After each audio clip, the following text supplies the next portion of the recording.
state regime media known as Fox has been in complete collapse mode as we are now on election day, with all of the polls suggesting this can be a wipeout for MAGA Republicans. Fox is not handling it well.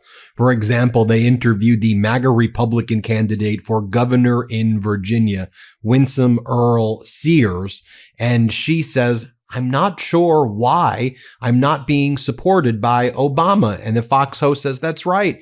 You're a black lady. So why is it that Obama would not support you? Isn't that what Democrats want?" The hell are you guys talking about? This is actually what they said. First, let me show you Fox News host Charlie Hurt saying, "Why is Obama not supporting you? You're a black lady. Shouldn't he support you?" Here, play this clip. You know, you raise a really important point, and I really honestly do not understand it, because we did go through years of lectures about how important it was to vote for Barack Obama to be this historic first black candidate. And then afterwards, we were told that this was the greatest thing and it was going to solve all these problems. Yes. Of course, it didn't. And in fact, polls show that over the 8 years of his presidency, race relations actually deteriorated badly in this country. And then for him to have an opportunity to help out the first black female governor, by the way, of a state that elected the first black governor in the United States, explain to me what are we missing? How does this? I can't square this.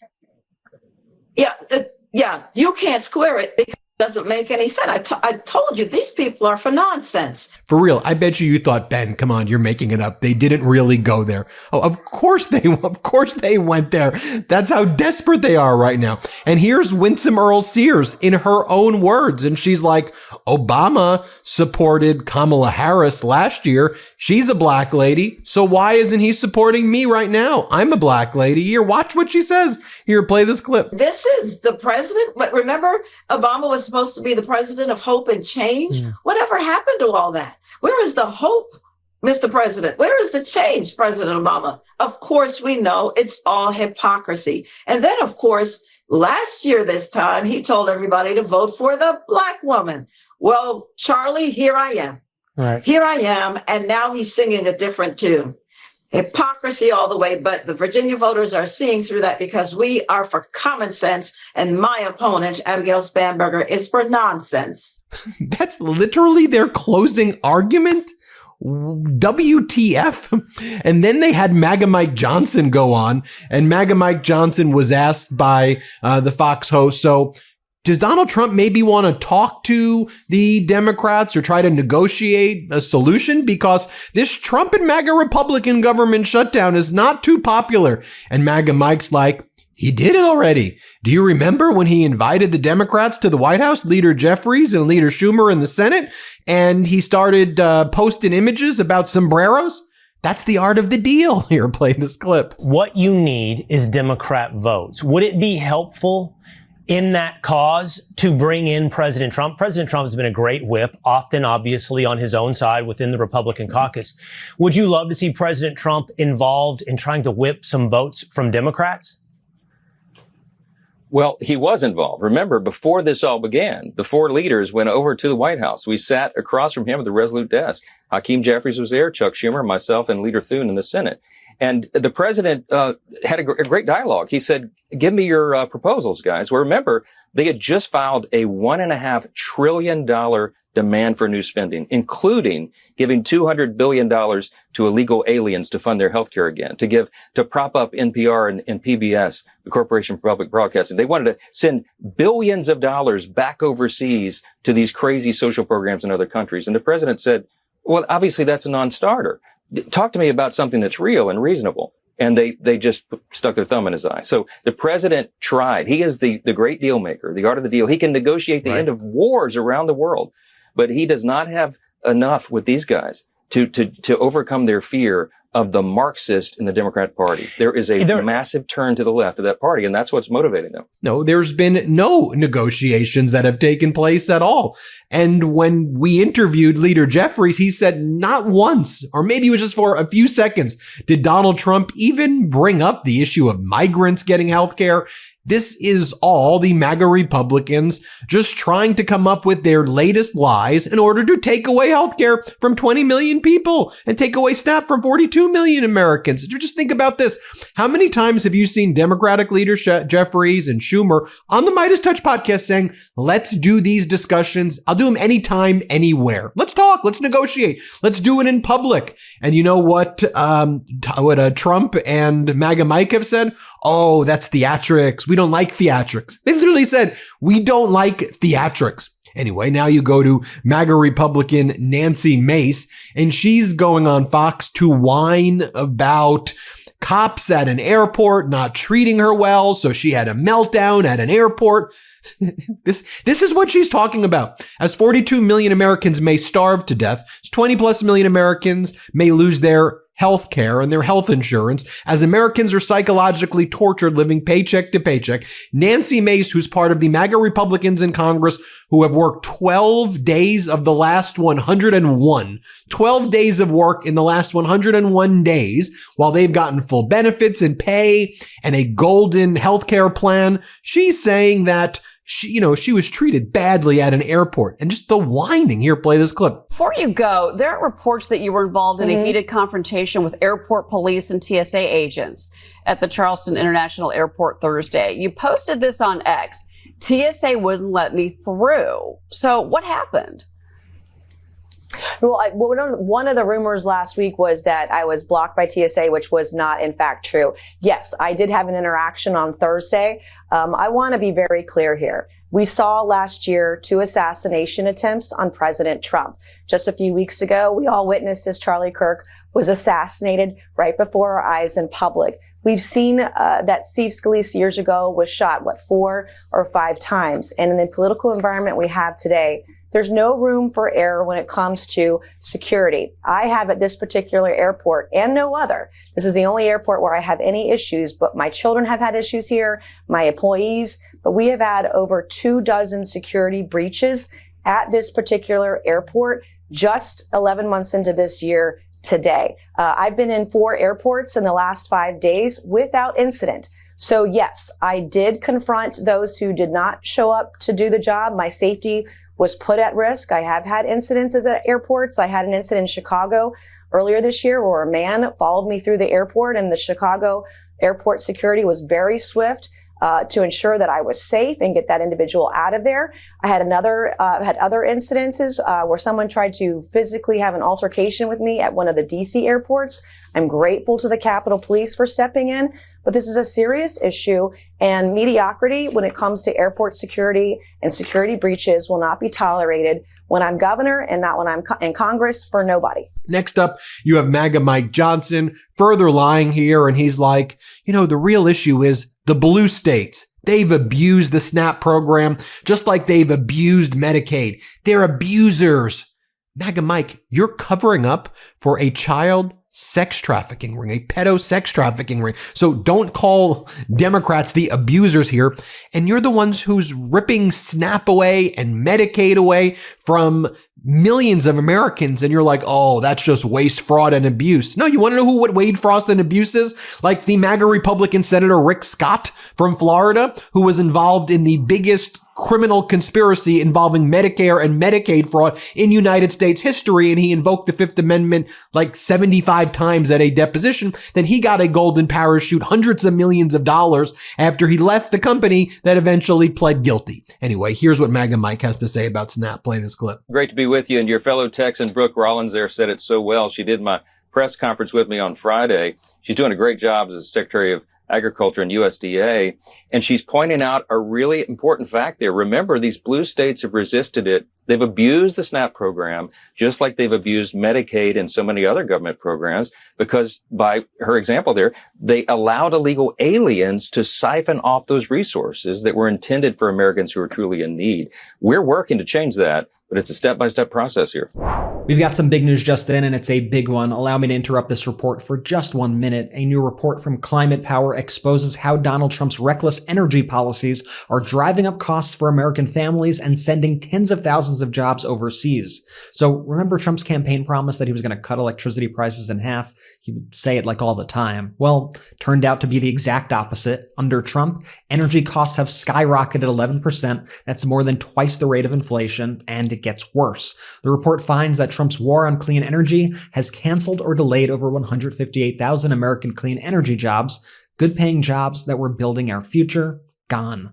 According to the study, gas and electric utilities have already raised or requested rate hikes totaling nearly $90 billion since Trump took office. That means nearly every American in 49 states is paying more on their monthly power bills because of this administration's policies. Senators Elizabeth Warren, Jeff Merkley, and Ed Markey sent a letter to the Trump administration blasting the president for what they called a self-inflicted energy crisis. They say that Trump is blocking clean energy projects that would have expanded supply and lowered costs, all while giving tax breaks to oil and gas corporations. New York Governor Kathy Hochul did not hold back either. She said, quote, Donald Trump promised to lower costs, but instead he's making Americans' lives more expensive, plain and simple. Hochul added that Trump's tariffs and clean energy rollbacks are killing projects in her state and driving up costs for everyone. Climate Power's executive director Lori Lodes summed it up this way. More clean energy means lower electricity bills. It's supply and demand 101. But Trump's extreme agenda is taking cheap, reliable energy off the grid at the very moment families need relief. I know you're probably feeling it. Energy costs are through the roof. Thousands of local jobs are gone, and families are wondering how they'll keep the lights on, literally. Bottom line, Trump promised energy independence and lower prices, and what he's delivering is the exact opposite. Higher bills, fewer jobs, and a full-blown affordability crisis. So here's my call to action to you, the viewer, the listener. Share your stories in the comments below. Make your voice heard. I want to hear if you've experienced higher electricity bills, if you've been impacted by these job cuts, your thoughts on climate and how the Trump administration is handling climate issues. All of it. Let me know. Sound off in the comments below. We'll keep on following this developing story and bring you updates as more come in. Ben, back to you. Then MAGA Mike's talking points about the filibuster is that the issue with the filibuster is if we get rid of it, the Democrats will make Puerto Rico and Washington, D.C. a state. This is what he says. Here, play this clip. Imagine a scenario where they were in charge and they didn't have the filibuster. I mean, we would have nationalized elections. They would infringe on our Second Amendment rights. They'd pack the Supreme Court and they'd make Puerto Rico and D.C. states. Those are things they've actually advocated for and said they would do. So it's a delicate dance. It's a really tough decision, but the Senate Republicans have to make that ultimate call. Then earlier in the day, you had Steve Scalise, MAGA Republican Congress member, who says what Donald Trump has done with tariffs, it's opened up the markets. It's had the opposite effect. What are you talking about? We had free trade agreements, right? Free trade agreements before Donald Trump. The tariffs have done the opposite, and they're causing massive inflation right now in this country and destroying American lives, destroying businesses. But go on, Scalise, lie. Here, play this clip. A lot of countries, friend and foe alike, who have not treated America fairly in trade deals. You know, China's been the worst offender because they manipulate their currency. They do a lot of other things, steal intellectual property. But even our friendly nations have had the same kind of problems. And so what President Trump has done with tariffs so far is open up markets. A lot more American goods are available now in other countries because of these tariffs. And then we're ultimately getting to a stabilized, I think, level where you're seeing, look at Asia. I mean, it wasn't just China. China was massive, not only for what it meant for critical minerals, what it meant for our farmers, for soybeans, the fentanyl agreement. But there were other Asian nations, too, that he got deals with. And he's working on European deals to get better deals, Canada, Mexico. So this president doesn't rest. He's amazing at how much he delivers for the American people. Oh, and by the way, he's working on global peace in the Middle East and in Ukraine and Russia. That's what President Trump does. He delivers on what he said he would do. And then you have Mike Waltz, who's now the ambassador to the United Nations. after he was the national security advisor and he was involved in those signal chats with the reporter. Remember, he was in signal chats with the reporter. So now he's the United States ambassador to the United Nations. And he goes, look, I got to give Donald Trump a lot of credit. When Donald Trump talks about invading Nigeria now, that's how you stand up for Christians. Invade Nigeria. That's what you do. Dude, you're the United Nations ambassador and you're endorsing invading Nigeria. I mean, these people are out of their freaking minds. Here, play this clip. For people who aren't aware, we're all hearing about the killings of Christians in Nigeria. How bad of a problem is it? Tell us what's happening.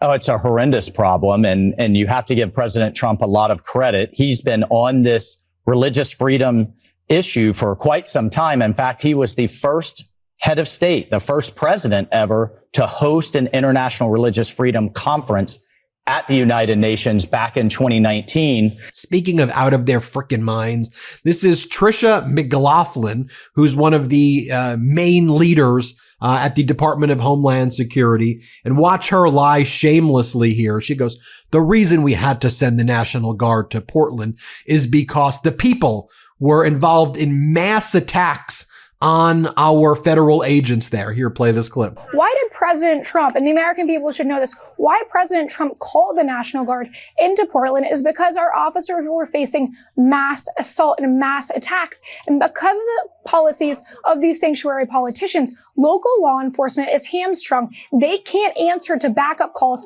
from our federal officers. So when our federal officers are being attacked, they have to stand down. President Trump knows we need to protect our law enforcement, and that's why he called in the National Guard. No, y'all started attacking people in the community. You gassed them. You used chemical warfare against them. And then you shot propaganda videos to create a pretext for a military invasion of Portland, Oregon, where, by the way, the federal Judge Immergut, has ruled that what you've done is completely and utterly unlawful. Moving on, you have Lara Trump going on Fox, and Lara Trump talks about how she talked to Stephen Miller's wife and how terrified they are. So now most of the Trump regime are living in military bunkers that taxpayers are paying for. Here, play this clip. Listen, we do need to bring the temperature down. We do need to stop the rhetoric. We do need to stop saying that people with whom we disagree politically are Nazis and fascists. We need to stop calling Donald Trump Hitler. But I guess those days are gone because, as this article points out, the rhetoric has continued. The attacks have continued. You know, you see that these are real people, Rachel. And what is their crime? What is it that the people within this administration have done, like Kristi Noem, like Stephen Miller?